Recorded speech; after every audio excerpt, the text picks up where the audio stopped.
You're listening to the podcast about nothing, available on Spreaker, Stitcher, and thegreatentertainmentnetwork.com.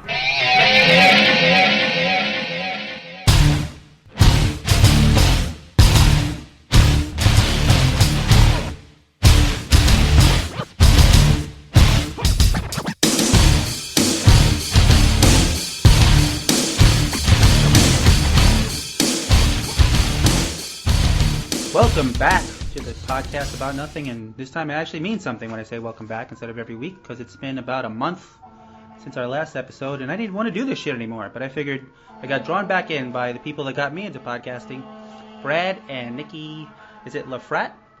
Yes. And just on cue, every fucking emergency vehicle in New York goes by right when the show starts. I was going to say, I'm like, Holy what do shit. you know? Yeah, I know. It's been silent for the last 10 minutes. People wonder we were offline talking, and nothing. I'm a block from the 25th precinct. I moved up to East Harlem, for people who are wondering what I've been doing for the last month. And it was nice and quiet. And I have the Metro North maybe 50 yards away from me that just goes by periodically. Yeah. So, Our dog just woke up on the couch. She hears the siren. Oh, yeah. I don't even... She's like looking around like, wait a minute. Yeah. Oh, no, it's finally tapering off. Sorry, dog. I don't know your name. Ellie. Nala's not in here, the cat. Here she comes, though. She's going to want to go Oh, outside. I remember, yeah. When the first time we spoke, she was attacking Brad. Yes. That's right. Anyway, how's that for a kickoff? Take that, listeners. So, like I was saying, Brad and Nikki used to do MatTurmoil, the MatTurmoil podcast.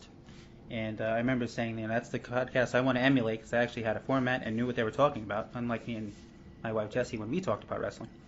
So, we're just about at a year, 2 weeks since a year that I started doing this. I think you guys started a few months before me, right? Or Mm-hmm. Yep. Yeah. Yep. So About, was it 3 months? maybe WrestleMania time you guys started? Yes, I believe so. Yeah, right around there. I think just before WrestleMania we started. Well, we could talk about WrestleMania too, because I think that's what I was going to talk about the last time I set it up with you guys, and shit happened. So, but most recently was Extreme Rules, where your hometown boy there, Seth Rollins, main eventing against Nikki's favorite wrestler, Randy Orton. Yes, I was thinking about that. I was watching the match. Like, she must be torn watching this. That was the main event, and I think that we could go in whatever order we want, but I guess we'll start from the top. The show opened with what turned out to be maybe the second best match of the night, which was Neville, because he has no first name anymore, formerly known as Pac, formerly known as Adrian Neville, against Bad News Barrett. Mm-hmm. And what'd you guys? We'll start with Brad. What'd you think of that opening match? I know we talked about it on Twitter a little bit. I thought they did a pretty good job. I really not to move too much ahead, but I enjoyed that match, but I thought their match last night at the King of the Ring was even better. I thought they did a pretty good job of bringing Neville in, getting him some exposure with some of the upper mid-card talent. I know his second match was with Seth Rollins, and he impressed me there, and I think the sky's the limit with Neville. I enjoyed his time in NXT. I thought it was definitely time for him to move up. I wasn't quite sure, as confident with his mic skills coming up. I know with 30 some odd writers, they tend to all think they know what's best. Yeah. And none of them really do know. And sometimes it's best to let the wrestler use his own personality and do a lot of his own promo work on his own with some guidelines, and I think he's done a pretty good job in both areas so far.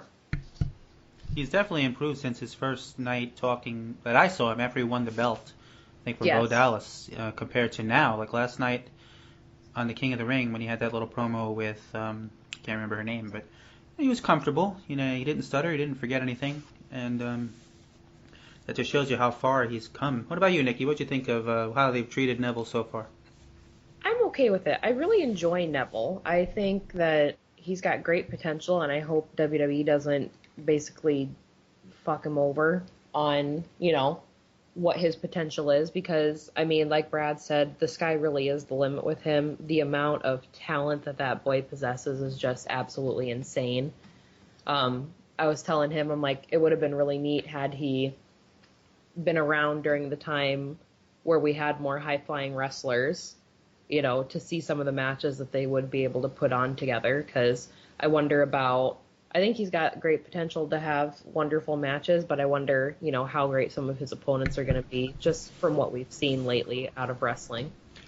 Well, I think that's where he'll stand out, is because he's so unique compared to, maybe Kalisto is the closest to, not that close, but closest to what he can do in the ring on the Lucha Dragons. Right now on the main roster, Tyson Kidd is, a smaller guy, but he's not like Neville. That guy does things in midair with his body that I don't even think you've seen really on TV yet.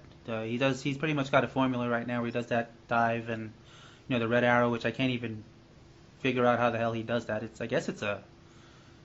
don't know if he did diving in school or something, but I know, that's what I was thinking. I'm like, he had to have been a diver or something to be able to accomplish that in, and not hurt what himself. Little space he has, essentially. Yeah. Yeah, because he comes straight down almost. He doesn't. Mm-hmm. He has to pull you pretty close. Kind of like when, nobody does it in WWE, but the 630 that Ricochet does, or Prince Puma on Lucha Underground.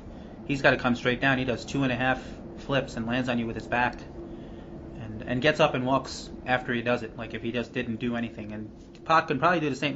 Neville can probably do the same thing, if they let him. Supposedly there was a ban on the Shooting Star Press, which I did not know. Yeah, they're banning everything right now. They banned the curb stomp too because of concussions. I'm like, it's probably more like you're banning it because I think some blacks are finding it offensive, but. Is that what it is? Well, they should just name it something else. Yeah, that's what I think. I think there's risk in 99% of pro wrestling. That's why, the business is what it is. If you're not injured, you're probably not trying. Yeah, and I think it's more of a racial band than it is a move band. Well, it's to help prevent concussions. That's their reasoning for it. Well, you know what it is? I think it's a litigation thing, because there's a group of guys that you could probably never heard of that are suing or trying to sue for concussions while they were either training or in the WWE.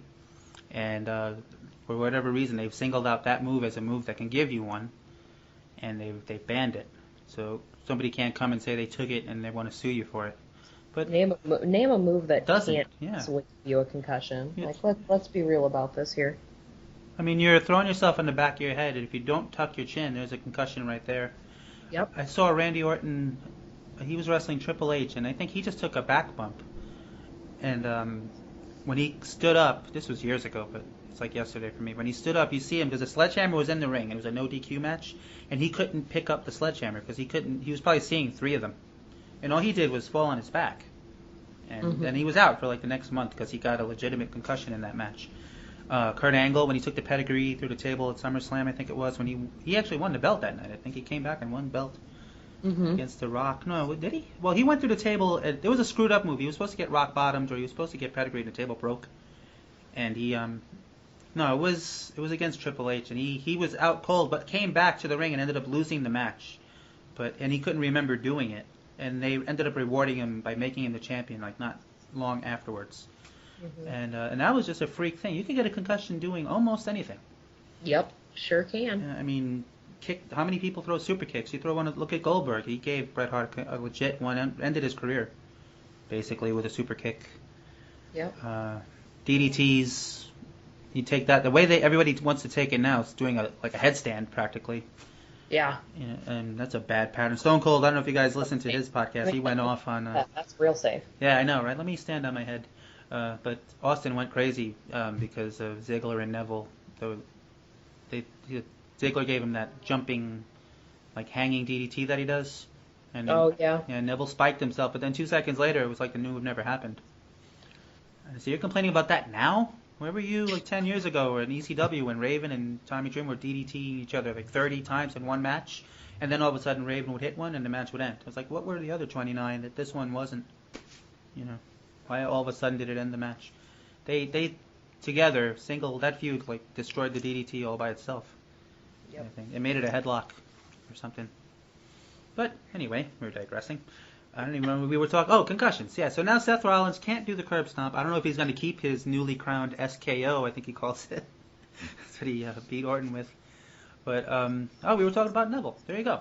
So he looked good against Bad News, like Brad said, at the at Extreme Rules. Won with some help. I think it was Ziggler distracting him. No. How did he win? How did he beat Bad News at Extreme Rules? He just beat him straight out, or? Yeah, I think it was straight out. Yeah, he just beat him straight out. So Sheamus that he got the help against. Yes. Okay. So yeah, he kicked Bad News in the head. Well, he went for it a couple of times, is what it was in Bad News. Like, they teased him and he missed it, and then he finally connected with it. Okay, I'm getting my matches. Because I remember commenting on how I was glad that they gave him a clean win over Barrett, because talent-wise he definitely deserves it. And I remember Brad freaking out about it because he's like, what do they mean about this big upset? Neville can run circles around Barrett. That's why he won. Well, they're talking about him like he's a rookie. That's why.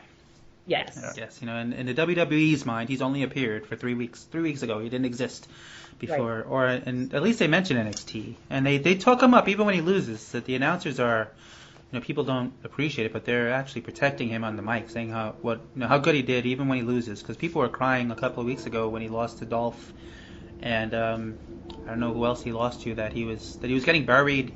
He was the next Justin Gabriel, all this other crap. I'm like, do you hear the announcers when he's losing? It's not like they're like, hey, kid, go back to NXT or something like that. Right. They're giving him high praise. Yeah. Whether winning or losing. And that's what'll really help him. Exactly. So, but people are, they want you to win every single match and win the King of the Ring. 3 weeks into the main roster, you're going to be the king. That gimmick just doesn't fit a good guy anyway. Not anymore. It was kind of predestined. It was going to be either Sheamus again or Barrett. Barrett's great on the mic, so I think he'll pull it off. Yeah. Pretty well. But we're jumping ahead again. What was the second match of the night? I don't even remember. Was it Ziggler and Sheamus? The my gosh, I'm having Kiss Me Arse match. That was so annoying. That was ridiculous. It was the Kiss Me Arse match. Yeah, it was. Because you missed most of it. I missed most of it. I was doing a feeding our 5-month-old. He was getting his bottle at that time, and when he's hungry, it's time to eat. Feed me more. And I missed most of that match, so Nikki will have to comment. I will say one thing. In terms of the pay-per-view and this stipulation, I had talked to you, I had mentioned on Twitter that I am not a fan of this pay-per-view anymore. I was a fan of the one-night stands in 2005 and 2006, but after that, it was time to end this. Vince McMahon, we know you beat ECW. We know you own it. Let's leave it at that and put the Extreme Rules gimmick pay-per-view away. It kind of frustrates me when I see this Kiss My Ass match. We can't even say Kiss My Ass. We have to put it in Sheamus writing. I think I love the two competitors in the match. I just couldn't stand the stipulation. One thing about Sheamus, I think I love his heel turn, because I think I enjoyed him when he came into the WWE when he was a heel, and I'm really enjoying this turn for him. I'm not enjoying that ridiculous looking beard. But God, that is what fucking awful. That's the response they want, though. Yeah, exactly. Who braids their beard? Like, let's be real here. I've seen homeless people whose beards look better than that. Well, it's an idea. It's a gimmick. It's something to draw heat with. And I think that's what makes it great, is because people look at him and are, appalled and can't stand him. And I think that's what makes it great. And I think he does a great job. I just want to know what the hell he sees when he looks in the mirror. Like, yep, WWE made me look like a fucking idiot. Well, you got to embrace it. The first night in, they were saying, you look stupid, right? That was the chant. Yep. They were giving him. But back to the match. I'm sorry, I got sidetracked there. The match I thought was pretty decent. I mean, I figured it was going to... I don't know who I predicted to win that. I thought it was going to be Sheamus because he chose the stipulation. But I'm like, well, I think we all kind of saw that coming, that if Dolph won, Sheamus obviously was not going to kiss his ass and do something to get out of it. Hence the low blow and the cackling as he left the ring. Yeah, that's one of those weird stipulations because, you can't see the good guy losing and then doing it willingly. Right. Unless it's Vince McMahon's ass. And then, Yep. And And I Sheamus, will say, I'm like, man, I also had to. I saw so many people upset on Twitter because you didn't actually see Dolph's ass. Because he had to like stay turned away from the camera or whatnot. So yeah, that's true. I would expose his cheek.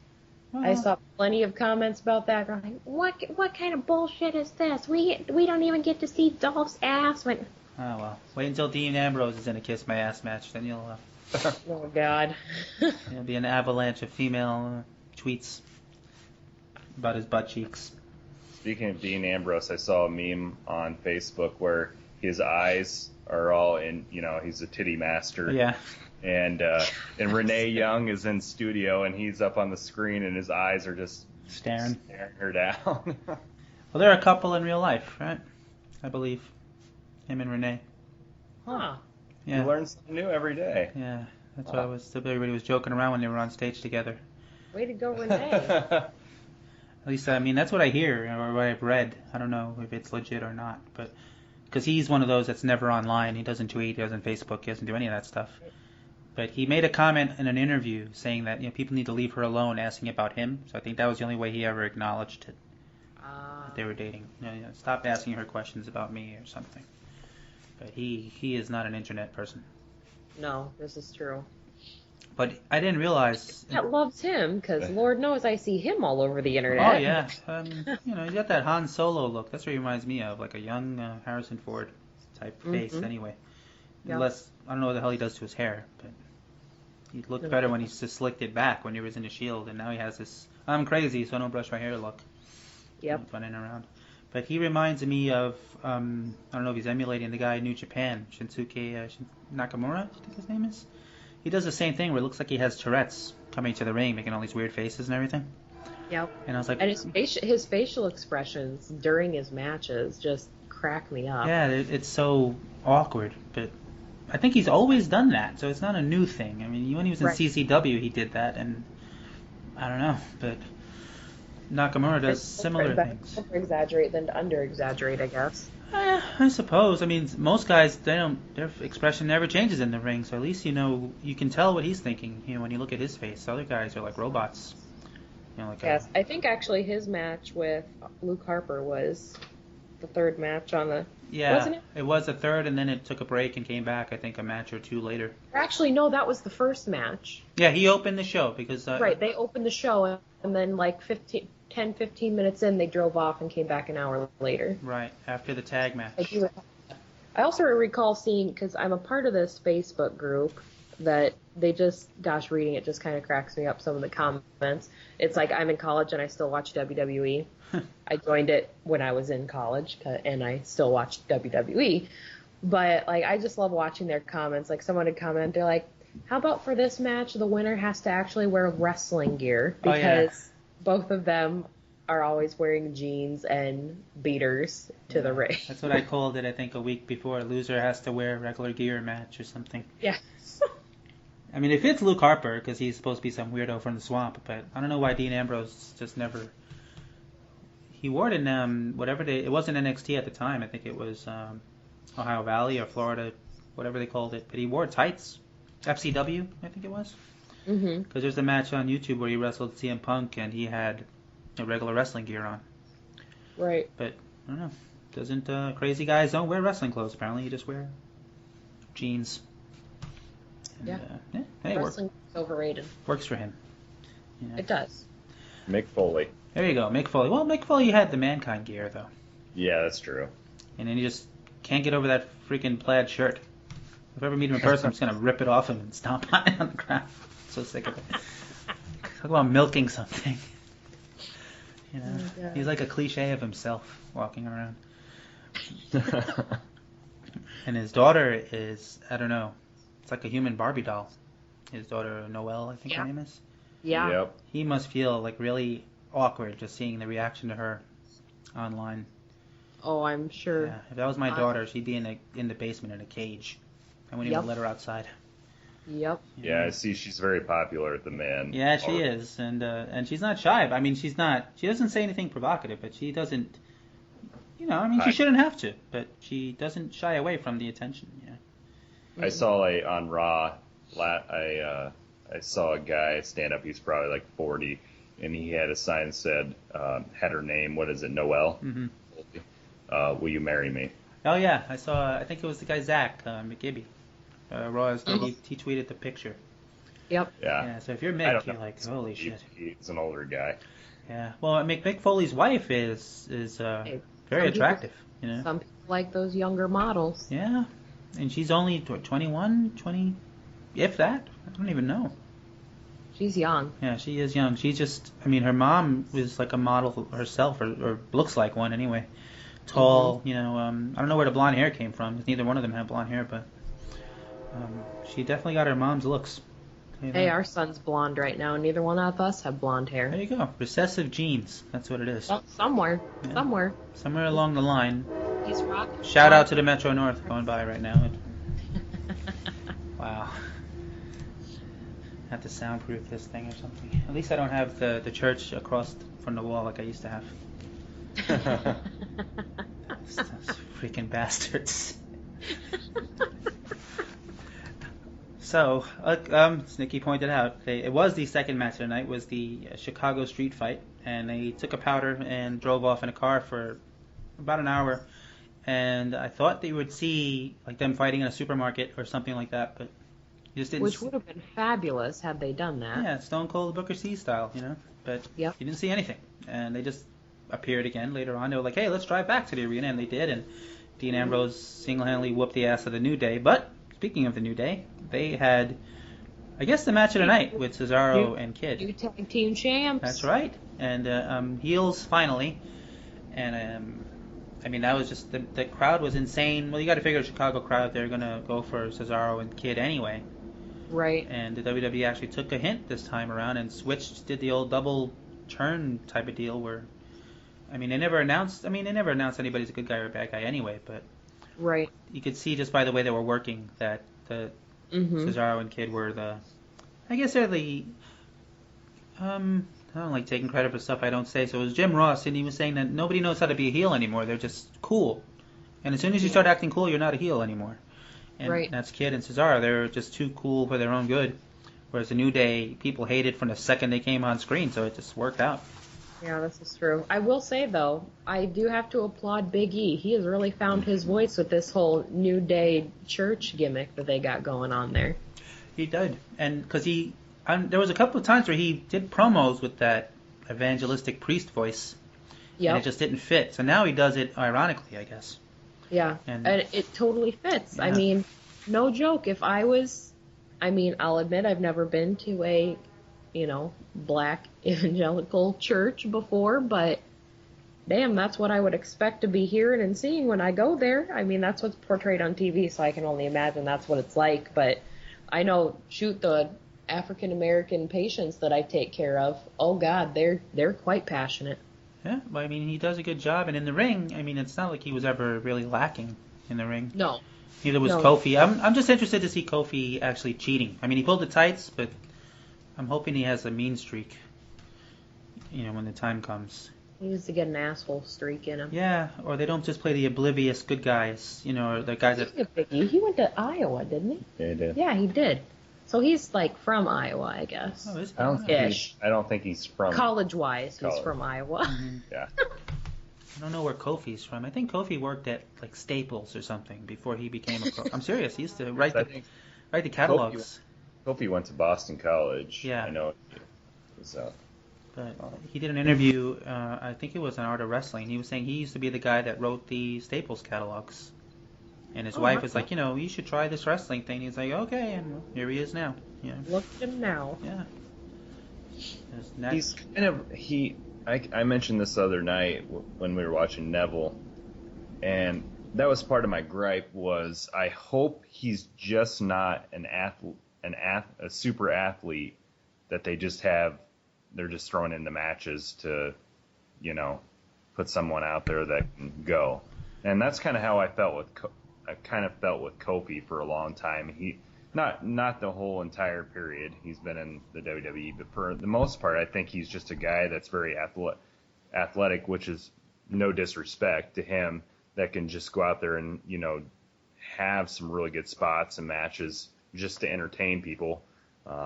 it's kind of just a throw in. And I hope they have more of a plan for Neville than they have for most of Kingston's career.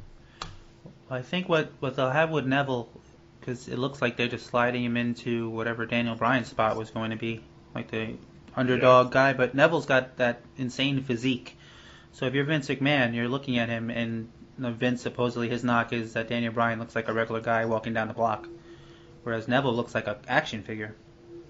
And I think that's what will help him maintain whatever he has, because he just, Vince is a workout fanatic or whatever. Was he on the cover of Muscle and Fitness at 77 years old or something like that? And Neville, he's ripped like God knows what. So I think that will help him maintain, whatever momentum he has. Because Vince can look at him and say, I could believe that this guy can win a match. He actually gets a lot of offense in that you don't see little guys get, or smaller guys. He gets to, like that German suplex that he does. Most big guys don't want to get German suplex by somebody who's up to their nipples in the ring, but he did it to Harper, he did it to Bad News, so his strength is not, at least in Vince McMahon's eyes, I'm assuming, not unbelievable, or in the writer's eyes, it's not something you can't see him doing. So that'll benefit him. Whereas Kofi, same thing with Naomi. You don't want to get slapped with the athletic tag, because that means you can't talk. That's usually when they say that, or you have no other thing going for you other than that you're really athletic. And that's what they always say about Naomi. The most athletic diva we have. I'm like, what the hell does she do that the other ones don't? Jump high? I mean, she doesn't really. If anything, she makes moves look too easy because of how athletic she is. But I'm kind of interested to see what they do with her. I'm really not. I guess I really wanted to buy her heel turn, but I just don't. There's a lot of things terrible. Like her entrance. That is terrible. That music, her ring attire, out, like singing along to it. Jesus, fuck, it's awful. Yeah, it just I'm not buying it. I'd like to, because I like you said, I enjoy more of the athletic, the Kofi Kingstons, now Neville. I enjoy that a lot more than some of the, the technical stuff. I enjoy that, but I'd rather have the high-flying, athletic wrestlers in the ring for me personally. But I don't know. I'm just not buying what they're doing with her. I don't know if it's her execution or just the whole makeup of what they're trying to do with her. I'm just not buying it right now. What she looks in her ring entrance, all she has to do is the revving up handlebar thing, and she looks just like JTG coming to the ring. Right down to dropping to her knees and everything. Yeah. I was like, why is this so familiar? And I realized that, holy shit, she's JTG. It's horrible, even with the shades on. Guess that's the heel move. I guess I'm trying to buy into something in the Divas division because I just don't care for watching Nikki Bella. Well, their matches, I think, have gotten at least twice as long as they used to be. Yeah, that's true. And, I mean, Nikki, as annoying as she is, she's not horrible in the ring like she was a year ago. I'll give her that much. Yeah, she's come a long way. Yeah, she's definitely improved. The only thing she just sucks at is pinfalls, like near falls. It's like as soon as that thing hits 2, she kicks out. She does not believe in a 2.5 or. And I don't know if that's just nervousness because you're afraid, to accidentally get pinned, or I don't know how much your opponent helps you or tells you when to kick out or not. But holy crap, there's no suspense at all. I mean, Brie is a little better at it than her, but that was when she wrestled Paige. I think right before WrestleMania, that was one of the glaring things. Was there's 1, 2, and before 2 was even coming down, she was kicking out after Paige's would-be near fall, her Rampage and stuff like that. Mm-hmm. And it just pulled you out of the match. You're like, what the fuck? What is she doing? But live and learn, I hope. Paige is making a movie. I think that's why they pulled her off of TV. Is that why she was in Costa Rica? Yeah, she's making a movie. I don't know what the movie's called, or if she's in it alone, but she's definitely making one. So. Because I remember, because I follow her on Instagram, and I'm just like, wait a minute, she's in Costa Rica. She is on a freaking vacation. What the? Yeah, that's why getting thrown into the barricade put her out for weeks. That's all Naomi did to her. Which really, shame on you, WWE. You should tell her not to post shit like that on her Instagram. Oh, that's true, yeah. Well, they said that the doctors have told her she can't compete. So it's not like she's crippled or something. She's been advised. That doesn't mean you can't get in a bikini. Exactly, and risk death because she's so white. What's she even doing in Costa Rica? That girl does not tan. She probably just turns red and white again. I know, right? It's like a marshmallow with a bikini on. Sexy marshmallow. That's Paige's new gimmick. I swear, I've heard. We said that years ago. It was not years ago, but earlier. If her and Sheamus ever got it on and had a kid, it would be the Stay Puft Marshmallow Man or the Michelin Man or something. Or what's it? Baymax from Big Hero 6. That's in your future when you watch all those kids' movies. Oh, gosh, yes. Yep. Start saving them now. They'll be classics by the time the little guy's ready to. Yeah, this is true. And, when I was your age. Mm-hmm. If they even have movies by then. It's not holograms or something. God. It'll be something. So wait, there was the tag match was really good. Kind of got off track there, but who cares? But yeah, the crowd was into it for the whole entire match. I was surprised, even though everybody's like, yeah, what a great move. I was shocked that the New Day won. I didn't think they'd win, the belts. But I'm not annoyed that they did. I was just surprised that they did. And now it makes sense. But I think they had something on Raw, jumping ahead anyway, but I think it was with Tyson against Big E. And the match itself was only like 2 or 3 minutes long. So they didn't really capitalize too much on the momentum. Well, for every good thing WWE does, they got to follow it up with a bad thing. Yeah. Well, they have a rematch. What? Thursday? Yes, they do. All right. So maybe that one. I haven't read any of the spoilers because I usually don't watch SmackDown. But maybe they'll have another good match. We'll see. I just want to see the New Day outside of pulling the tights. I just want to see them flat out cheat. Heels don't cheat anymore. When's the last time Rusev cheated? Did you actually see him cheat to win a match? Except kicking Cena in the balls, I guess. That was pretty bad. That's the first time I saw him do something blatantly illegal in a match. Right. And it's like, is he a bad guy or not? Or is he people just booing him because he's Russian? Because he doesn't, except for talking bad about America, he doesn't cheat. Lana doesn't even do anything. She threw a shoe, I think, at WrestleMania for no apparent reason. In the ring. Yep. I don't know what the hell the point of that was. Like now, she is just... She was great. Now she's just kind of there. She's also making a movie. That's why he keeps kicking her away. Ah. Yeah, at least recently, leading up to WrestleMania, she wasn't on TV because she was making a movie. I don't know what movie, or a video, or something, but that's why he kept... she'd appear for a Raw, but then you wouldn't see her. They're just movie crazy right now. It's Dean Ambrose. I don't know when his movie comes out. He finished his. How about those budget cuts? Oh, did they announce some? Or? No, I'm just in general. Last year when we were hardcore podcasters, they were going through the budget cuts and basically in sync with the network and all the cuts that went into that. They were getting rid of wrestlers at that period of time, and now 9 out of those 10 WWE studio movies are, in my personal opinion, are a waste of money. Not that they're putting a whole lot of money into those budgets, but I still think they're kind of a waste of. I think the best they did was partner up on a legitimate movie where they were in the credits, but it wasn't a WWE movie per se. I think it was the one that Bad News Barrett was in. And I also think the one with Halle Berry did decent. Yeah. Was Call did. The Call, but they just produced it, right? There were no wrestlers in that movie. I don't think. Wasn't what's his face, the lawyer? David Otunga. David Otunga, yeah. He was in it. He was a cop, I think. Yeah. Yeah.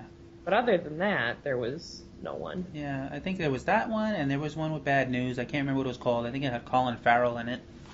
And Bad News was just like somebody's bodyguard or gang member or something like that. I don't know. Dean Ambrose's movie is kind of like a Die Hard style thing where he's a cop and he's the only non-corrupt one in his department. And something goes down that he witnesses, and all the other cops end up turning on him in the police station. So it's him against all of them trying to fight his way out or something. So it should be interesting. I mean, he said, I have no acting ability whatsoever. He went to the studio and don't worry, what you do every week is good enough. And he just winged it, basically. We'll see. Maybe he'll do a decent job. Can't be any worse than The Miz in Marine 7 or whatever it is. But he was a Marine in real life, right? The Miz? Yeah, he was, I believe. I think I heard something Yeah. in regards. So he has some, at least, legitimacy to it. For whatever that's worth. It was him and Summer Rae, of all people. You mean John Cena wasn't a Marine? No, he was not. That movie would have been better if you would have had his wife Maurice instead of Yeah, I know. Any movie would be better with Maurice over Summer Rae. We were talking about her the other night we were talking about the Divas division, and I brought her up. I'm like, you know what? She may have not been a wrestler when she came in, but she embraced being a heel like no other diva. She, like, in this past, this recent era of pro wrestling, in terms of the Divas division, I thought she did a great job of being a heel. She really sold, just her personality, she really sold being a heel. Well, I think it's because she's actually a bitch in real life. Yeah, so probably. She didn't really have to act at all. Yeah. And if she's not a bitch in real life, she just has resting bitch face that makes it look like she is. Yeah. She's one of those, like, I'm good looking and I know it types. Yeah. And she was a legit kickboxing either champion or contender also. So she had the natural, like, athleticism. But, yeah, like Brad said, she caught on pretty quick and embraced the heel role. I don't think she was ever a good guy. A good girl, whatever you want to call it, babyface. No. I think being French just automatically makes you a heel. There's no way around it. Yeah. I think so. I can't think of the last time there were any French good guys. The Quebecers before they turned heel. Yeah, I think they were. Yeah. Well, sorry, France. Nobody likes you. What can we say? But so we had, what was it? No, hang on. Pause for the cause. Metro North is coming again. Jerk offs. So right after the New Day match, which everybody was saying, I guess it was their pick for match of the night, they were backstage talking to, I think it was Renee, when Dean Ambrose and Harper pulled up. Ambrose jumped off the roof of the car, elbow dropped all three of them, I think, in one shot. That was awesome. And then they made it back to the ring. I turned around, or I don't know, I was playing with the cat or something, and next thing you know, there was 40 chairs in the ring. So, Yes, they just came out and they're just chucking chairs into the ring. I'm like, Jesus. And they buried Ambrose underneath them. Yep. And I don't know what he was intending to do. Did Ambrose move out of the way? I totally missed it, so I don't know what happened. He climbed out from underneath the chairs and then threw whatever his name. Harper? Gosh, darn, yes, Harper on the onto the chairs. See, I was telling Jesse that when I was a kid, any move done on a chair would have ended a match. He's like, what do you mean? I was like, because I think it was before they drove away, he body slammed Harper onto the chair. And I was like, when I was a kid, that was enough. That's it. Match is over. Holy shit, he landed on a chair. And if you got pinned, you didn't even question it. But now you got to stab someone to death to beat them in a match. People kick out of everything. Yep. And Ambrose has what he doesn't do the headlock driver anymore. He does that double not arm. even that. Some of the things that you look at, yes, a chair back in the day would have ended the match, and now you've case in point, Roman Reigns and his Superman punch. Like, really? You're going to tell me that fucking shit can end a match? Does it? Hitting someone over the head with a chair does not. Doesn't, really? Yeah, I know, but his punch to the head or his spear. But the Superman punch that, he, charges up or whatnot, loading it like a freaking gun, and I'm going to punch your lights out like that, Jesus. And the spear. That is just, you don't know what to give a guy, he gets a spear as a finish. Yep. He has one. The one that was most unbelievable to me was Edge, because he just didn't seem like a big enough guy to be. It fit his name, but other than that, why was he finishing anybody with a spear? But he, they sold it. That's the key. You can win with anything as long as the other guy sells it the right way. Mm-hmm. Reigns is 6'3", 270. So if he spears you, you should get the shit knocked out of you. But when the Big Show spears you, you should be dead. Yes. The match should be over. There shouldn't be no getting up. The Big Show should not do that move if it's not going to end the match. Then he just punches you in the face, which is also should end the match. But his spear should be. That's it. You should break that move out once a year, and you should not get up after that. You're getting hit in the ribs by a 450-pound guy, and he doesn't even half-ass it. He knocks the shit out of you when he hits you with that thing. Oh gosh, yeah. No, kick out of two, and nobody even blinks. That's like Andre the Giant spearing someone. I remember I saw Andre the Giant do a rolling kick, like Jushin Liger style, when I was a little kid. I lost my fucking mind. And it ended the match, thank God. I think he was one of the machines. I don't know if you guys remember that years ago. They had this gimmick for these supposedly wrestlers from Japan called the Machines, and it was Andre the Giant and the Masked Superstar. And I don't know why they did it. I think it was just to get Andre out of singles matches for a while. And he, to like go with the whole Japanese thing, he did a front rolling capo kick, they call it, where he does a front tumble and kicks you in the face with his heel. And I was like, and he was killing people. I was like, this is incredible. But now the Big Show jumps off the top rope, drop kicks you, kick out, no problem. I think he put a table on top of him to beat him? Did Reigns? Yes, he did. He put the announce table. Oh, he yeah. finished off I'm like, with the announce table. table? Yes, the announce table. And then Reigns stood on the announce table so yeah. that he couldn't stand up. And they were like, we've never seen this before. I said, I'm pretty sure Alberto Del Rio did that when he won I think he won the championship. When he first turned babyface, he did the same thing. But someone like Alberto Del Rio, as soon as you leave the WWE, you're lost forever. Yeah. Especially Berto. Well, Like, no, on the independents, he's getting it done. He's in Ring of Honor, AAA, Lucha Underground. It's just not getting the media coverage like he would, in a WWE. He's fallen off the face of the earth to most casual fans, like Nikki just said. You would think he died. But if as far as hardcore wrestling fans, if that's what you want to call him, he's still. I think he just injured himself too, because he was on a pretty good roll. He was on Lucha Underground. He was on Ring of Honor. In AAA, he's the champion, the mega champion, which has got to be the coolest name for a belt ever. And I think he hurt his leg or his hamstring or something like that. Jeez. But, yeah, I thought this Reigns Big Show, I was not looking forward to. I was almost penciled it in for a bathroom break, but I was pleasantly surprised that there were some really good spots. I thought both of them overall did a pretty good job of making this match it was worth watching in my opinion. I thought they did a pretty good job. I mean, exceeded expectations. Let's just put it that way. Yeah, because Reigns, if you count, like his last few matches have been pretty good.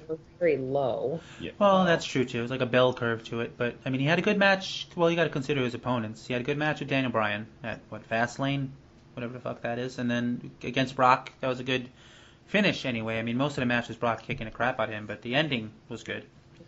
And now this, like you said with Big Show, they told the story of like every time Reigns, it kind of at first made him look bad because he would try to use weapons and the Big Show would just break them. I think he broke the table in half. He broke the kendo stick. They splintered it and didn't need to use it. And that was like the story of the match. Like, this little guy needs weapons and I don't need them. And so at first I was like, that's weird, like, because your good guy is trying to do all, but that's to build up the opponent, to build up the giant, that he's, regular stuff isn't going to beat him. So, like Brad said, I mean, the crowd, by the time it was over, the crowd was into it, especially with the spear through the barricade, which happens in the same corner people haven't caught on to.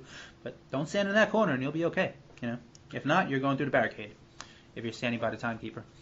And then he went from one table to the other, which was insane, and speared him through that.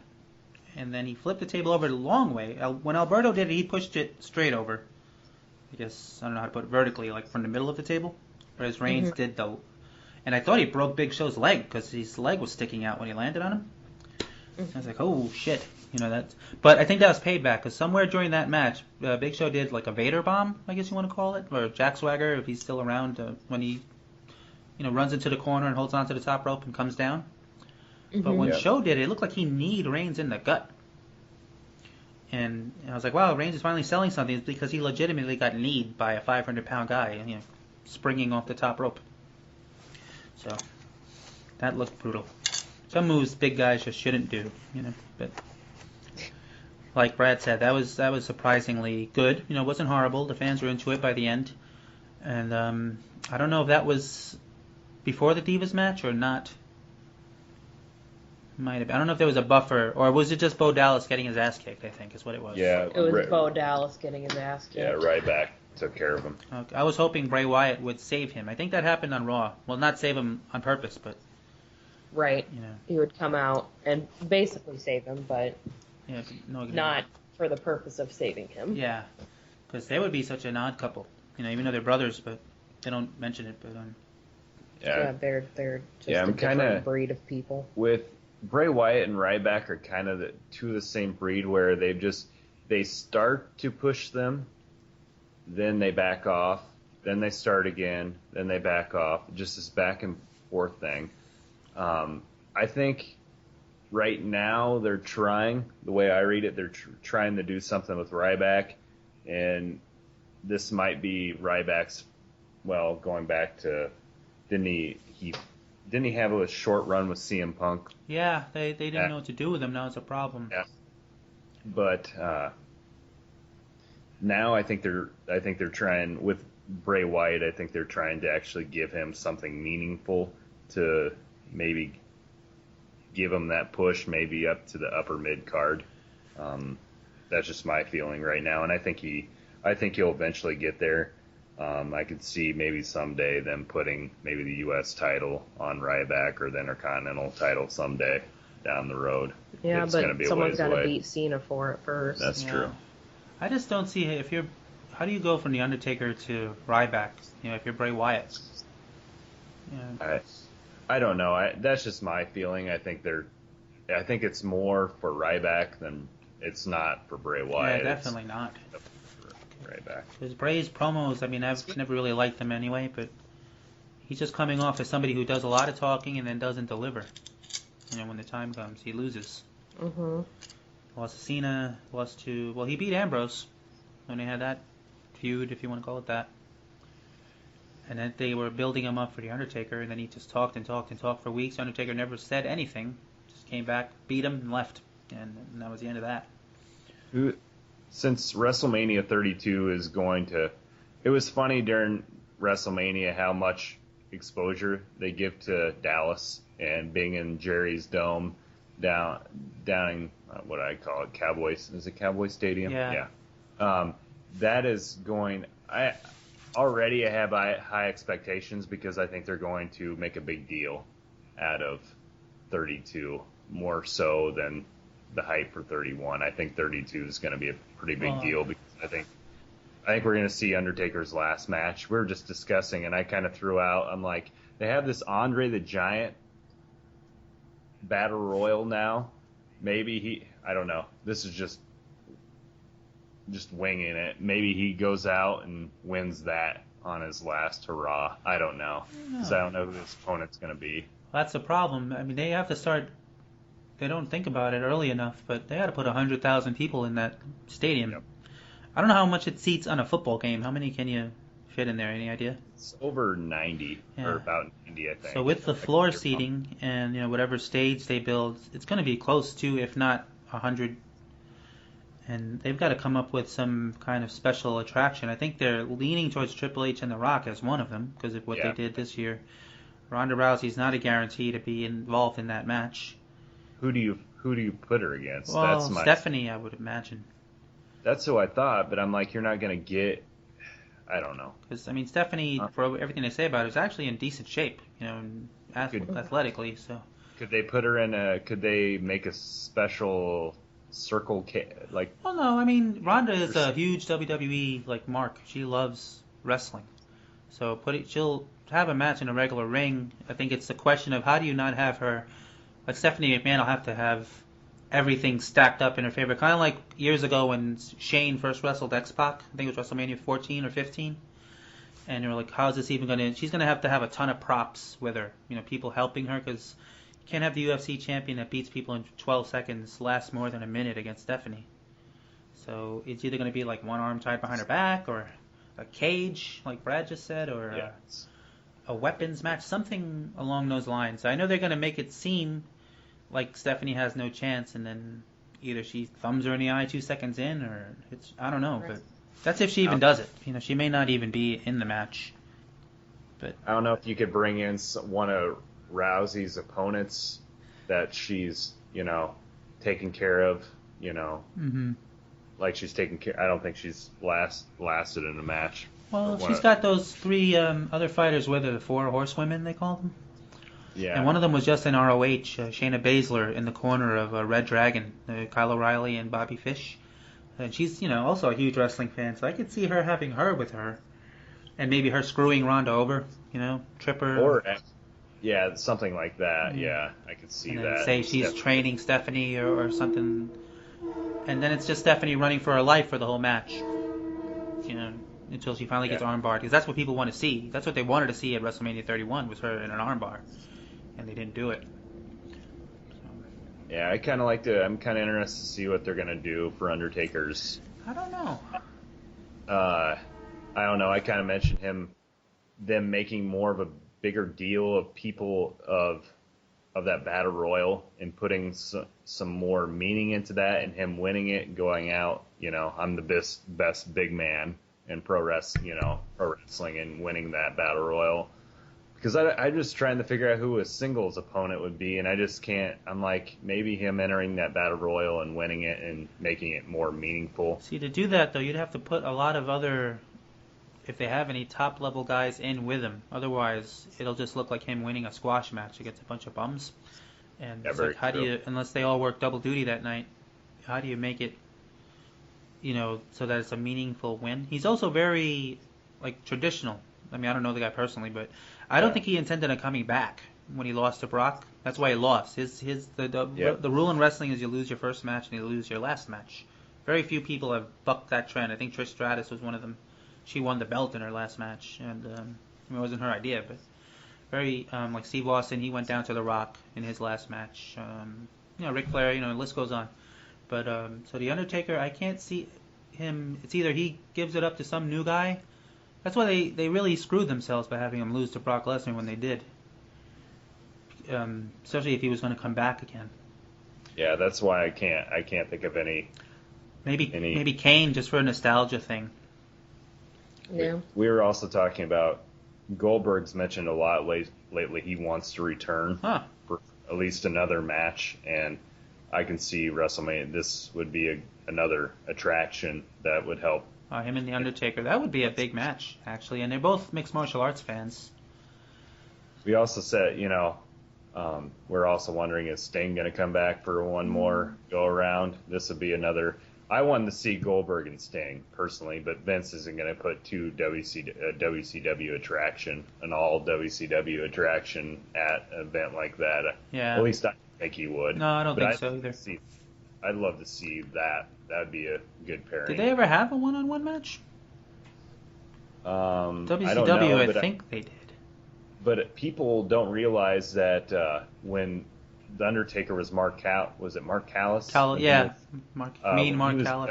Yeah, when he was in WCW, Sting actually beat him. I think at Star, it's like 1990 or 92, 90? Probably. That's when he used to use the heart punch, I think. Yeah. As his finish. Because I saw it online. Someone had posted, or we've already seen Sting and The Undertaker once before, and Sting won. So, I don't know. I'm already thinking about that because, to be honest, we used to watch wrestling all the time. Now we've kind of limited it to Monday nights and well, they're not called pay-per-views, special events, and I just don't. I'm kind of creative has really kind of ruined it for me for a lot. Then I have to admit, as I'm speak right now, if people knew our former fellow Twitter followers would probably give me a lot of flack for wearing a CM Punk shirt right now.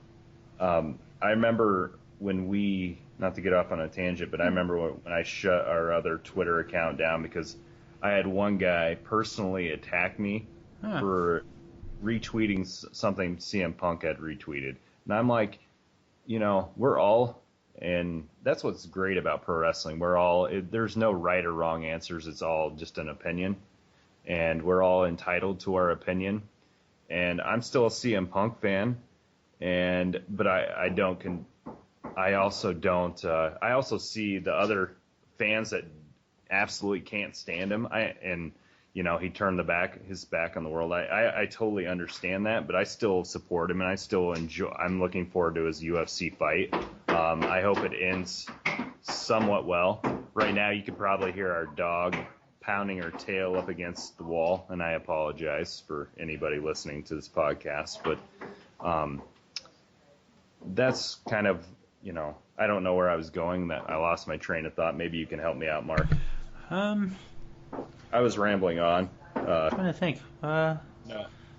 Just You said because you were wearing the T-shirt and that you said your former followers would give you grief. we were going into talking about podcasting and why I quit for a while. I do my own podcast now, but it's more geared towards college basketball. But I could stop talking about wrestling because I had so many people attack me because Because wrestling fans are opinionated. Yes, because we're opinionated, and I had my opinions, and other ones had their opinions, and we just didn't clash very well. Not many wrestling fans share the same opinion, honey. Yeah, that's true, but we love the podcast About Nothing. That's why we like talking to them. Ah, that's awesome. Even I got sick of talking about it, though. Yeah, me too. It's just, and it's not just you, man. I see things online and I want to respond to them, and it's just not worth it because people don't know when to stop. They just keep coming back, and no matter how stupid their opinion is. Or, I mean, they're not even stupid, but whatever their opinion is. It was somebody, and he's actually not a bad guy. I think his Twitter handle is something like Ms. TV. Nice guy. And he was talking about Sting versus The Undertaker for WrestleMania, and I said, that's not happening, because just from everything I read, and I've only been a fan for about 95% of my life, and I could see the direction. It's not going there. Undertaker has no interest in it. He's even said it. And, he came out and screwed Triple H. Why is he going to wrestle The Undertaker? It doesn't make any sense. And this guy just flat out wouldn't. I mean, I didn't want him to bow down and agree with me, but wouldn't see my point of view at all. And then just turned it into insults. And then whoever chimed in, like that also. I mean, they wanted to see that match really bad. People wanted to see Undertaker and Sting really bad, but you got to face facts. It wasn't happening. At least not this year. It wasn't going to happen. And I just made a mistake because then people are just. Don't do that, and never ever criticize Ronda Rousey during a UFC pay-per-view. Don't do that either. Because every one of her fans will come after you like you made fun of their mother or something like that. And I just can't resist saying stuff back.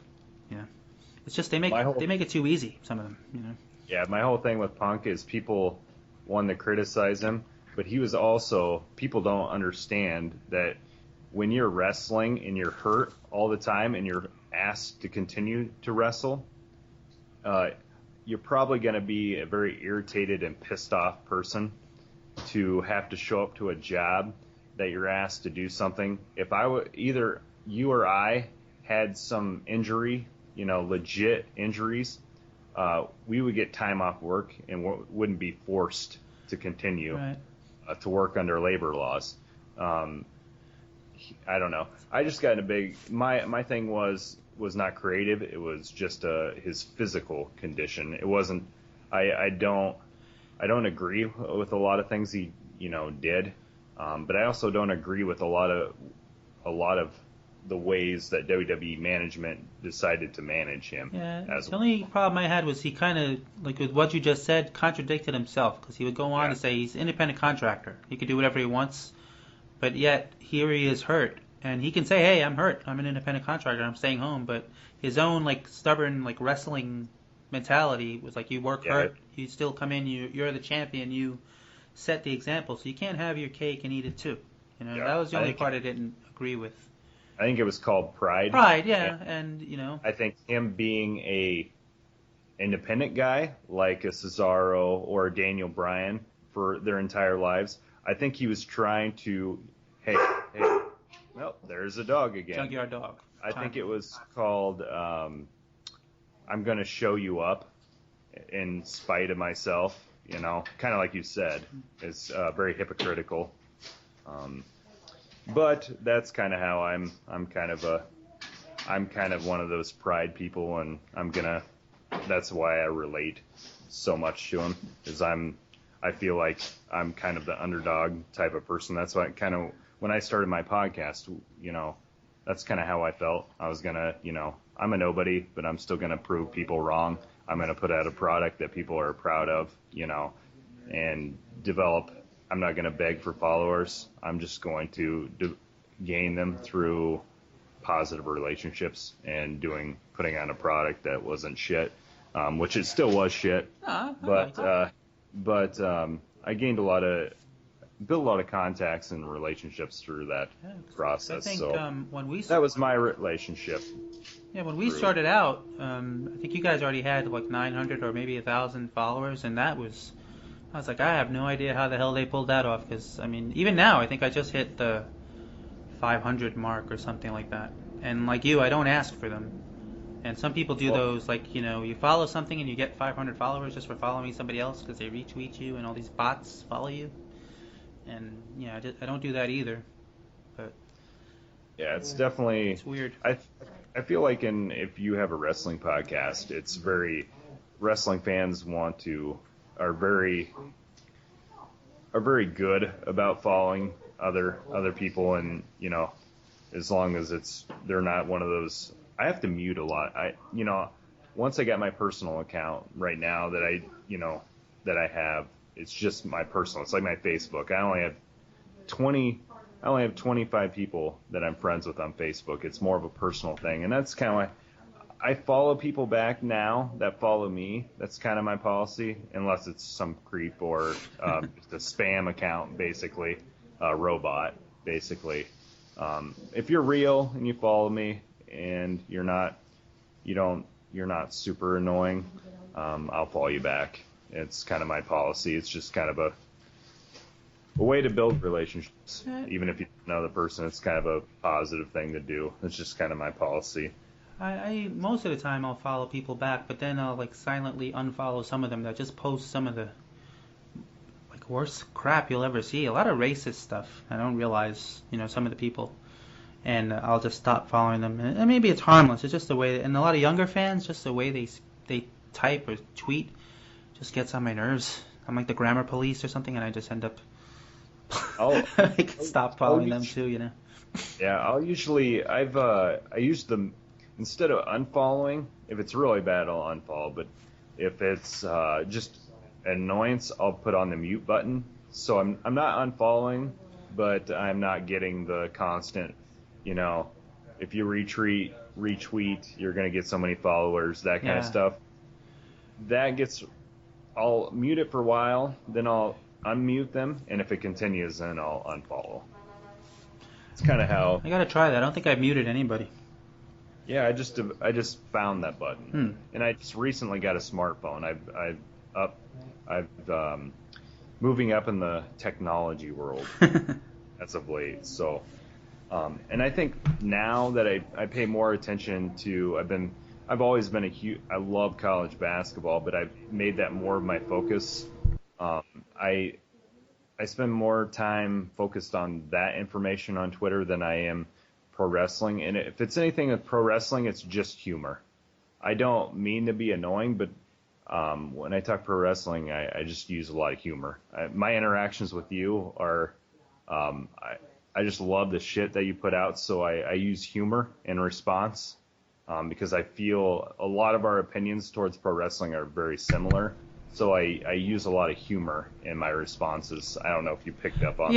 Yeah, I mean, I try not to take it too seriously. I don't like to correct people too much, but I'll see them say things and I'll just, that's one of the few times I'll just get like factual. But otherwise, I'm just pointing out, holes, plot holes, or silliness or something. Because you can't take it too seriously. Plus, you manage to offend everyone anyway, so you might as well have a good time. That's kind of my intention, is just to relax and enjoy it. There are some points that really tick me off. I'm like, because we sit and kind of at times nitpick, but at the same time, I nitpick the WWE, but you also got to realize it's not only the writer, but it's the execution as well. There's two sides of the story. It's not only the creative team, it's also the performers. But I tend to give a lot of flack to the creative team because I think they have a lot of talent. There's times that I just don't feel like they're being their natural self. And listening to Stone Cold's podcast time and time again, he's always mentioned that the most successful wrestlers are the ones that are put in a natural environment. Their character is as close to their personal life as possible. And those are the most successful pro wrestlers, and I tend to put a lot of merit into what he says, and I think for the most part that's true, and I think I think there needs to be less script and more let the pro wrestler be the pro wrestler. But I also got to remember that they're building superstars and entertainers and not pro wrestlers. Well, that's the problem. They're building them literally. Back at their in NXT, where in Stone Cold's day, guys had to get good at talking and whatnot just to make it. For the WWF to even take a look at you, you had to be a finished product already. So a lot of these guys already knew how to talk. They knew how to be heels. They knew how to be baby faces. Just if you look back at it, just the guys around at that time, like the Rick Rudes, Ric Flair, Stone Cold, Roddy Piper, who I never really, as a kid, he was my favorite villain. But when I look back at it, I'm like, wow, he was kind of annoying. When I look at his stuff now. But as a kid, I think it's because he never got pinned. I never saw Piper. I think I saw Piper get pinned once, and it was on a WWF like Coliseum home video tape. And he got pinned by Superfly Snuka in a strap match, of all things. He gave him the splash, pinned him, and everything at a house show. And that's the only time I ever saw Roddy get pinned when I was a kid. But so many guys were a finished product before they even made it to the WWF. Whereas now they're getting trained in a specific style, like you said, and like pumped out by the machine, as everybody likes to call it. But like you, I blame the writers, not because of what happens in the ring, but it seems like the show is the same every week. Like it starts with a talking segment, and you have some matches that nobody cares about in the middle. Then at the top of the hour, there's either another talking segment or a John Cena match because it's 9 o'clock. And then it's more filler until 11 o'clock or 10 o'clock, whatever the hell it is. So they start at 9. So it's 9 and 10 o'clock, and then 11, the main event starts and always runs over to give lead-in time to whatever show is on, at your local USA network at that time. It's so formulaic, and it's too long. I mean, I know they make money off of it. That's why it's 3 hours for advertising, but 3 hours is just too much. I mean, if you have a chance, like we were saying before we started, people didn't get to hear it, but if you have a chance to see Lucha Underground, despite Matt Striker's commentary, you'll like the show. Just ignore him, and you'll have a good time. Jesse calls him Matt Strikeout because he's just so annoying.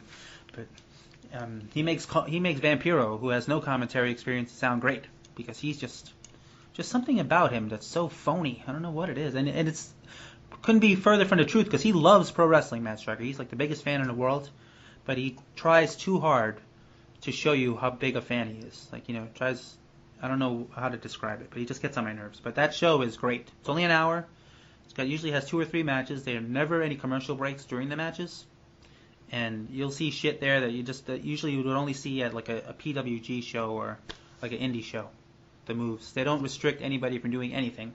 They pile drive the shit out of each other, everything you could think of. But everything makes sense, and like when a guy wins, he actually gets a title shot the next week and stuff. They don't have pay-per-views, so every show has a special feel to it. And if you're getting sick of WWE, that too bad. I don't know. You can probably get it online. I think their YouTube channel is pretty good about showing full matches, so maybe you could check it out there. But to take a break from WWE, I would recommend that. Lucha Underground. Not a lot of talking going on either because 90% of their roster doesn't speak English. So. Do you think they brought up the Lucha Dragons just in response to Lucha Underground? No, I think Vince McMahon probably doesn't even know what Lucha Underground is. They just figured it's 2 masked guys. What is that? Lucha. So they call them the Lucha Dragons. They just need some fresh stuff up there. The Ascension was a failure, so they brought them up next. And that guy Kalisto is really good. I'm telling you, him and Neville, hopefully they let them have a one-on-one match soon. I don't see why they would, but you never know. Maybe on a main event or something like that, because the guy Kalisto he does stuff you just don't see every day, just like Neville. And I think the Lucha Dragons, they've already shown with their entrance, just those little things that I think they're going to be over with the fans, just based off their fan interaction with them, with the whole lucha. Yeah, the arm thing. And the masks, that's money in the bank, when you sell that merchandise, like Rey Mysterio's mask used to sell like crazy. So, you just got to market it right. Yeah, those little things, if you can connect, are money. Those are just smart things you can do. Like the clap with the New Day. New Day. Just little things like that make a big difference. Yeah, and the way they play it off, like Xavier Woods, he's looking at the crowd like, why are you booing us? He looks amazed when the crowd is telling him they suck. He's like genuinely shocked. So he pulls it off. And he's not a bad wrestler either, but he looks like he's going to be the like Buddy Roberts of their team. Yeah. Get the one that you want to see the crap kicked out of, and Eventually down the road when that group splits up, it's going to be because they have the belts, and jealousy is going to settle in with one of them not being able to hold, hold one of the titles. I'm just. Unless they do the Freebird thing where it's like any combination, because. Yeah. Sorry, I had the mute button on. It's just the New Day are the tag team champions. They don't say which, combination of the New Day are. They didn't do that with the Shield. I thought they were going to do that with the Shield when they won the belts. But Ambrose already had the U.S. title, so they didn't do it. Not that he ever defended it. Did Cena do the Open Challenge this week on Raw? He did. It was Heath Slater and Rusev came out and kicked him off the stage. That's actually been a pretty decent thing. I mean, knowing that Extreme Rules was coming, you knew none of those guys were going to win, rather. And now with their title match coming up, why they picked an I Quit match automatically tells you that Rusev has no chance in hell of winning. Because I made a joke on Twitter earlier that it was like they'll pre-record the I Quit like Mankind did with The Rock. That's the only way you're going to get Cena to quit. Or, you hold somebody's father hostage or something and he'll quit then, like when he brought back the Authority or whatever, But I can't see, he's not going to tap out, he's not going to say I quit. So how does Rusev have a chance in hell? Unless they do something with Lana where, like, Rusev is threatening her and forces Cena to quit. I could see that, but then what do you do with her after that? Yeah. Well, you said she's making a movie. Yeah. So. Because a lot of talk. Sorry, go ahead. Legit time off where she's off screen for a while. Yeah, to promote it. Because a lot of talk is that Seth Rollins, at least guys online on MLW, I like their podcast, and they're saying he needs a female counterpart to work off of, instead of the J&J Security, which I think they don't do a bad job, those two guys. But maybe, she could pair up with him. But it's, I don't know. She just, she needs something to. There needs to be some drive. She needs some competition. I don't know if that's another female manager. Something's got to. Yeah, there's got to be something where she's more involved, because I think when she's been the bigger focal point, more so than Rusev, I think she's shined and done a really good job. Just lately, it's kind of. Well, yeah, she was. I think the best one. It was her and Zeb Coulter going back and forth. Like that other manager, or even Brock. Like, it never happened, probably never will. But like a Rusev Brock thing, her and Paul Heyman, going back and forth. They were doing it on Twitter. But she doesn't have a foil, And then ever since she got like berated by Stephanie McMahon, it kind of like took the fire out of her. When Stephanie made it clear, like, I'm the boss and you're not, in character, but still, you would expect her to defy her, and she just kind of put her head down and didn't say anything. I think that was Survivor Series. Right around then. It's been a time ways back. Yeah, it took coming. I mean, the fans love her, but she's gonna end up like Elizabeth, where the fans like her and the heel is always, Macho Man, chasing her, making her leave ringside or something like that. And somebody's going to try to win her away from him, and then she'll end up screwing that person over to get her heel like persona back. So maybe that'll happen. That's what I think might happen at the I Quit match. Is they'll trick Cena into quitting, and then it turns out that her and Rusev were never fighting at all or something. And that'll be seen as out for losing. But I think they were designing a new U.S. title belt for him, so maybe he's going to have that thing for a while. Yeah, I could see that for that taking place for a good while. Taking out, I'm not anti-Cena, but I kind of get sick of the same old story.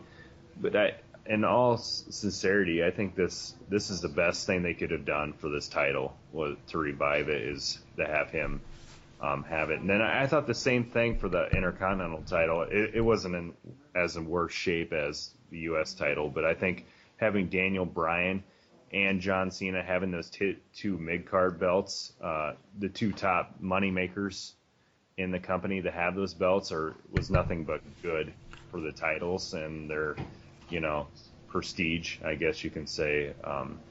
But with Daniel Bryan going down, that belt's going to be, I think, stripped off him. Yeah, I think the theory was that house shows, they could main event the house shows. So you can have Cena main event at his house show, and then Seth Rollins and Daniel Bryan, one or the other main event the other one. Or when Brock was the champion and not at either one of those shows, you would have the Intercontinental Champion is arguably the most popular guy there, Bryan, and then Cena. The kids and the moms are paying to see him at the main event at the other town, and maybe even split them again. I don't know if they want to do that brand split thing, but now that Seth is the champ and is presumably working all the time, it's not as big a blow as far as business goes, because you can have the world champion on one show and Cena on the other.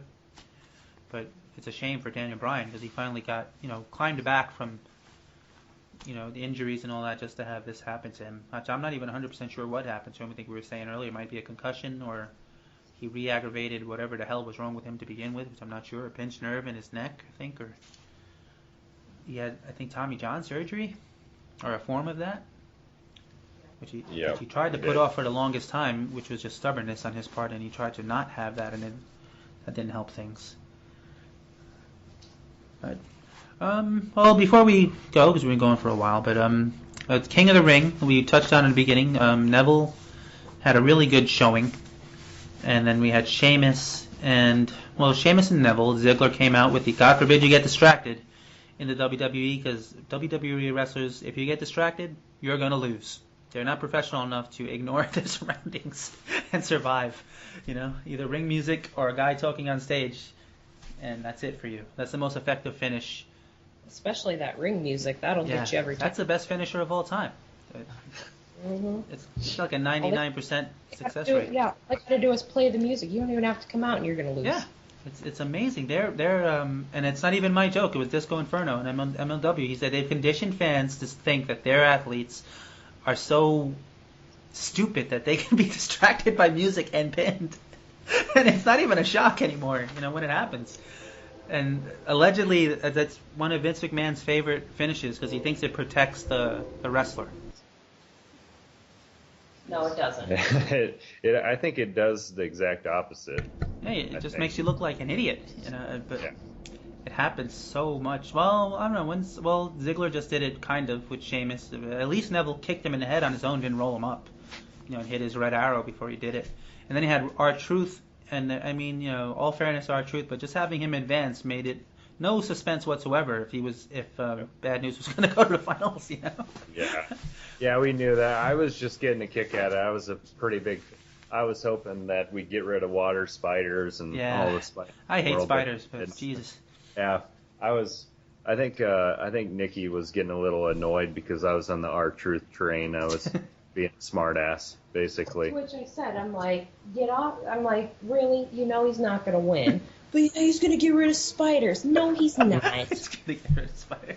He's not going to get rid of spiders. And then, because I missed the King of the Ring yesterday because I had to work, and I come out of work and I see this text message, R-Truth lost. I'm pissed. Now we're never going to get rid of spiders.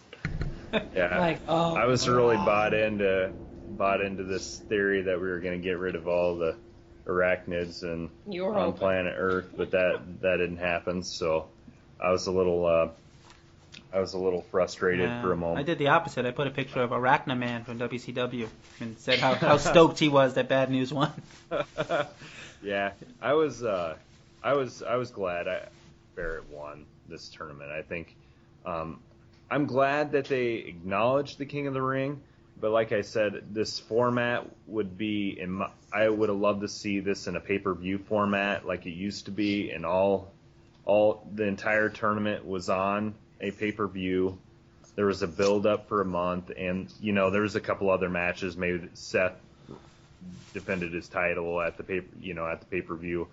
I'm glad they acknowledged it through, I think, a lot of fans crying, we want this back. Mm-hmm. So they took a step in the right direction. I still wish they'd get rid of some other pay-per-view and bring this back.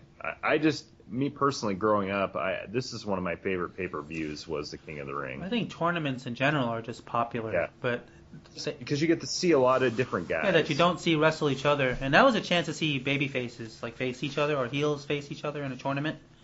That's what I used to like about King of the Ring. But then they got on this thing where if you won, you had to act like a king. I don't know where the hell that started. Like Kurt Angle was one of my favorite Kings of the Ring when he had the crown and everything, and he was wearing it to the ring, but he wasn't acting. And then Booker T with the King Booker, and I don't know if Sheamus really went too far with it when he did it. I think it's just a prestigious thing, you know, like it's kind of a launch pad, you know, for. Well, it used to be. It's meaningful, Yeah, you know. but they made it a gimmick, like now you act like a king, you know, and I don't know what the hell. That was another thing last night. Somebody was, and they acknowledged it on WWE, saying that Sheamus would have been the second 2-time winner because Bret Hart was the first one. But prior to that, somebody online was like, "Hey, Sheamus is going to be the first." I said, "No, he's not. Bret Hart won twice." I'm like, well, the first time he won wasn't on TV. I was like, what? So that means it didn't fucking happen? I mean, what the hell? You know? It didn't happen on the WWE network. Yeah, so it doesn't count. So it's not. You know, but thankfully WWE didn't do that. They acknowledged that he won 2 times. I mean, the very first King of the Ring wasn't even on TV. It might have been in Puerto Rico actually, and I just read about it in a magazine, and that was the one Harley Race won. And Roddy Piper was in that one, Don Morocco. I mean, back then they didn't really have a lot of scrub guys, so everybody in it was good. And Harley Race, I was like, Harley Race? And I didn't know it was because they were going to make him King Harley Race when he came in. And I don't know if that was the reason they called it the King of the Ring to begin with, just so he could win it. But it's kind of like the Royal Rumble that Hacksaw won that nobody acknowledges. He won the very first or second. I think John Studd won the first one. No, I think... Was it Hacksaw?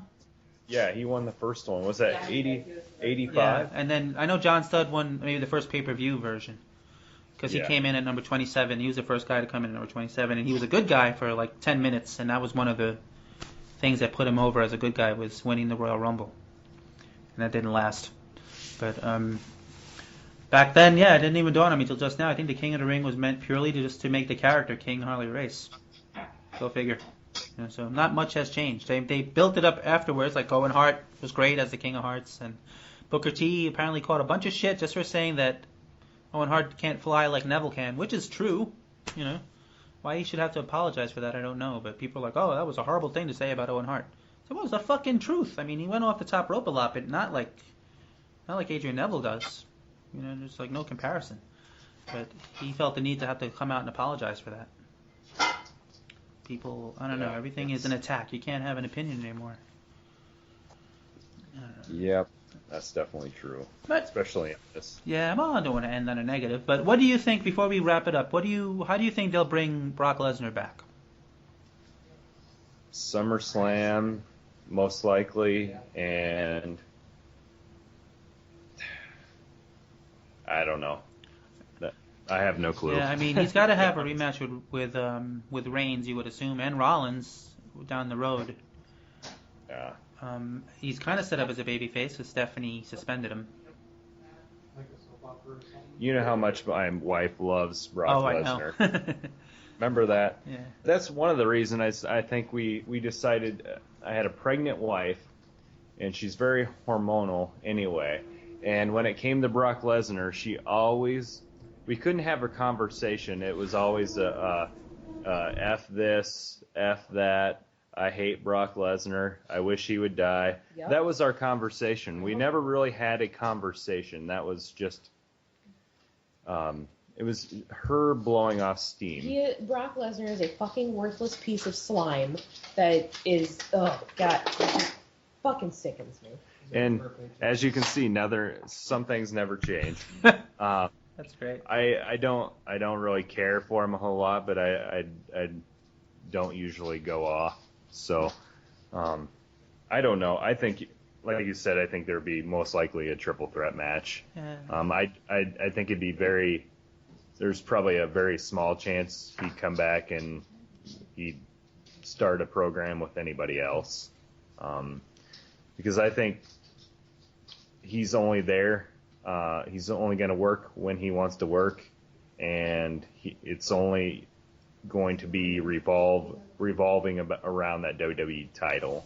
I don't think he would do anything else right now that with anybody else. I think we'll see the same thing we saw this year or last year. Like you said, SummerSlam through WrestleMania will be when he's back, and all these other, mid-card level shows, you're just not going to see him. No Survivor Series, no whatever the hell is coming up next. Was it Payback? Yeah. And I don't even know what the hell's after that one. Night of Champions, maybe? I'm not even sure. Yeah, is it June? Yeah. Yeah. I think it's Night of Champions. I don't know. And then SummerSlam, like you said, though, maybe a month before then he'll come back, get his rematch clause against Rollins, and. Is it in July? I actually, what is it? Money in the Bank. Yeah, that's right. July is Money in the Bank. Then it's. Yeah, Money in the Bank is in July. God knows who's going to win that this year. I have no idea. Maybe it'll be Neville. You never know. And then there's NXT. I'm wondering they're going to have to pay off Sami Zayn and Kevin Owens, Kevin Steen, whatever soon. Yeah. I hope. When it finally comes around, those guys are going to have a great match. I just hope they let them, because I've never seen the two of them have a bad match, like a Ring of Honor, PWG, and stuff like that. So they must have something that they've been saving for one day when they make it to the WWE that they're going to do that they haven't done, and I just can't wait to see it. I just can't see Steen being treated the way he should on the main roster just because of how he looks, Yeah. I mean, he's not, because Bray Wyatt, despite his physique, is a big dude, and I think he's bigger than Steen. Steen isn't even taller than Sami Zayn, I don't think. So to come off as this monster bully, it looks good on NXT in that small arena, but on a Raw show, it's going to look weird. And, I mean, he has the talent to do it, but he's not people are like, yeah, he's a monster, he should come in and destroy people. I mean, he just doesn't, he's not that tall. He's not even 6 feet, I don't think. I met him at a Chikara show a couple of years ago, and very nice guy, friendly as the day is long, but he wasn't, I'm barely 6 feet, and he wasn't taller than me. So that whole monster dude thing is going to be a tough sell to like the Vince McMahons of the world, I think. I talk like I know the guy, but just from experience. But he's slowly getting into better shape, so maybe by the time it comes, maybe he'll be in good shape. Because otherwise he's got the mic skills and the in-ring skills, but it's the look, I think, that hurts him. Or will hurt him. But anyway. Yeah. If you don't start, it's really hard for a guy to make it on that main roster and not be a WWE product or be from, if you're on the independent scene your entire career and finally get the call up, it's tough. It's a tough road to pave, but it's been done. Yeah. We have examples of it being done, and I'm waiting for that day where I'm glad Cesaro is doing something right now, and Tyson Kidd as well. But I'm waiting for that day where he breaks out. I hope he does someday. Yeah, me too. I mean, he's got the talent for it, and he can do things that other guys just can't do. That's the, and he can talk. It's not like he can't talk on the mic. So I don't know. What did Vince say? He's Swiss. That's why people don't like him. Like, what do you live in a cave? You fucking moron. Jesus. There's him, the guy Balor, Finn Balor, Prince Devitt. Yeah. If not, Devitt is what they're. I did a blog on my website and just a little way too early Slammy Award predictions, and I think he will be. Picking my NXT Superstar of the Year. I have Devitt. Because I think he is the superstar that they are looking for on that main roster. Yeah, he's got the look, and then he's got the whole makeup gimmick. Sells T-shirts already, so he's got that character thing going for him. He doesn't even need to talk. I mean, not that he can't, but he doesn't have to. And he's already ready to go. I mean, initially he didn't want to come over, supposedly, act like I'm there in the room with him, but because he didn't want to go to NXT. He wanted to come straight to Raw when he was in New Japan. And then when they saw the way they were changing NXT up, then he agreed to it. But they had to pay New Japan Pro Wrestling a lot of money to get him, or to free him up to come there. So I guess that's why. Because same thing with the guy, Kenta, Hideo Itami. I don't know what they're doing with him. He was at WrestleMania, thankfully, but Then I think he lost to Tyler Breeze the week after, or something like that. But until they make their next tour of Japan, then that's when he'll be pumped up again, probably. Because people forget they're an international brand. And another, like, even Justin Gabriel, nobody gave a crap about him here, but when he went to South Africa, he was the focus of the tour, And now they have Japan. They're trying to get into China, John Cena says, and I don't know where else. I know they go to Russia. So we'll see. But anyway, on that note, it was good talking to you. I haven't talked wrestling to anybody in so long. So I'm glad you're willing to do it. And we're glad that you had us on the podcast. Well, we can make it a regular thing. Like I said, I'm not going to do this every week. It starts to feel like work, like you said. So unless something else comes along, some kind of reality show where I could get the guests on, I just can't see talking wrestling every week because everybody does it. Yeah. So yeah. maybe like a bi-monthly thing or something, or maybe we could do the NXT specials or something like that because it gets grueling. Unless my wife, I know she has some people she wanted to try to interview, then we'll get them. But I think unless you're getting paid to do this for your job, it shouldn't be a job. Yeah, it starts to feel like, once you feel obligated to do it every week, and you shouldn't. It's not like people are like, where is it when you don't do it? But it starts to feel like something you have to do, and that's when the fun goes out of it. Because I have a guy he's great. This guy in the UK, his name is Harry Barnett, and he has a site called the Great Entertainment Network, and he just asked us out of nowhere to put it on there. So I don't even know how many people listen to that thing because I don't get the numbers for it.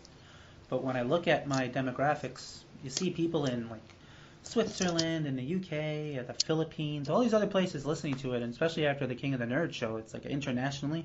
And it just freaks me out to know that there's people, and I'm not saying it in a bad way, but people out in, I don't even know, Finland listening to this show. Just, it's the weirdest feeling. To know that when I look at my demo, it's like 20% are from Japan. I'm like, okay, that's weird. But so I won't stop doing it completely. But for anybody who is listening, don't expect it every week. I'll do it when, whenever I can find the time or whenever Brad feels like talking wrestling again, then we'll do it again. I know it's been especially more. One of the other reasons why we quit doing it was because we're starting a family, and I was like, you know what, I enjoy doing it, but it's my family, my little guy's more important, and spending time with him instead of spending and it's really hard because if you're gonna do it, you want to have a regular set schedule. Like I'm gonna do it every Thursday at so and so time. Because when you gain followers, they get their interests. They follow your schedule, and that's how you gain more interest because they look forward to that day and time. And you're like, if it's not a job, you have life that life happens, and next Thursday you might have a family outing, or next Thursday you might not give a shit, and I felt like, after doing it for how long did we do it? For 6 months or something like that.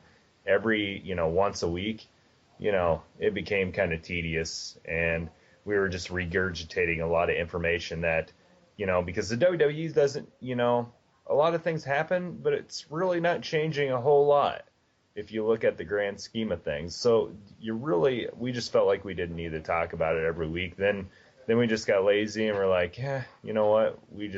I don't want to do it anymore.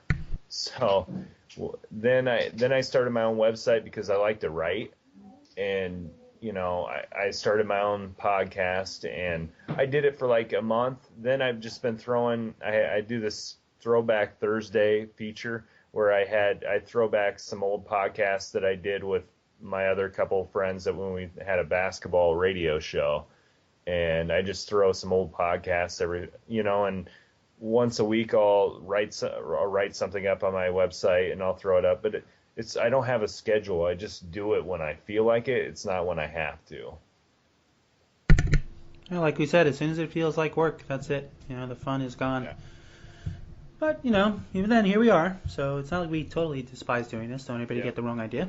Well, I kind of, the one thing I felt bad is because one day when we had earlier in the podcast, we talked about my my anti CM Punk follower, which is fine, but I just shut down, and I kind of felt bad because I gained a lot of talking to you and Jesse, and a couple other podcasts. I became friends with them, or as social media friends, I guess you can call it.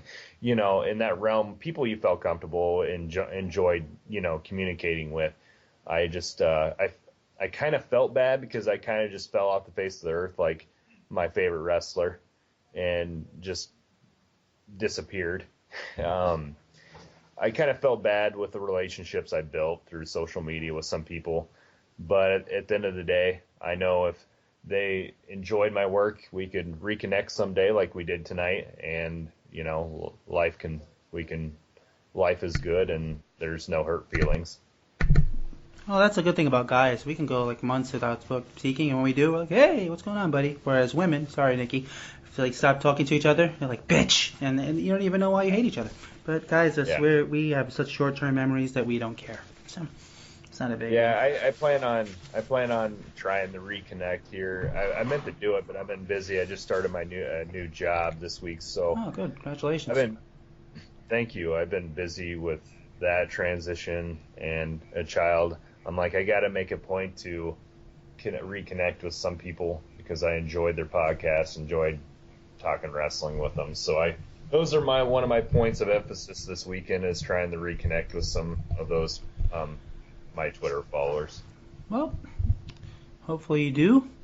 And for everybody listening to us, I don't think anybody tweeted us any questions. Hardly anybody ever does, except for the King of the Nerds. I'll give it to them. They did send some questions. But we'll be back soon. I can't say exactly when. I'm sure Jessie's going to want to review her latest trip to Las Vegas. That's why she's not here tonight. She's out actually texting me now saying, can you talk? And I'm like, no, honey, I'm doing a podcast. So maybe she won money that she's not going to share with me. But on that note, congratulations on the mini Brad. We won't say his name because it's nobody's business, but he looks adorable in this picture that nobody else can see, thanks to the dog. And thanks to you and Nikki for joining me, getting me back into it, because I really wasn't considering doing this anymore until you guys asked me. So I'm glad you did. And we'll see. Maybe it'll be semi-regular, maybe every other week or once a month, who knows. But until then, Brad, if you want anybody to find you, where can they find you? Yeah, on Twitter you can follow me at Brad LaFratte. It's BradLaFratte, or my website is just BradLaFratte.com. There you go. And everybody knows they can get us, Pan Podcast. I'm on Instagram. I think it's the same thing, Pan Podcast there too. Even on Gmail, if you want to email me. I'm not going to read it, but you can try anyway. It's panpodcast@gmail.com and thegreatentertainmentnetwork.com. And there is another podcast about nothing that's been around longer than us. And they're very cool. They call us their East Coast cousins, even though they had the name first, and I just wasn't aware. And they're Pod About Nothing on Twitter. And they're more like multimedia. They do wrestling too, but they're everything. And they have what they call the Hump. I think it's called the Hump Wars or something going on. Like people over 50, and they put two of them up. Who would you rather hump or something? And that's going on right now. I'm actually in that tournament. I picked Monica Bellucci and the dude from, what was that show called with Sarah Jessica Parker? She had the big nose. Very popular. Sex and the City. The guy from that, Mr. Big, Chris Noth, I think. Maybe Nikki knows who he is. But Monica Bellucci and him are my picks, so I'm hoping to make it to the final. We'll see. But until then, we'll get everybody sooner or later on the podcast. Good night.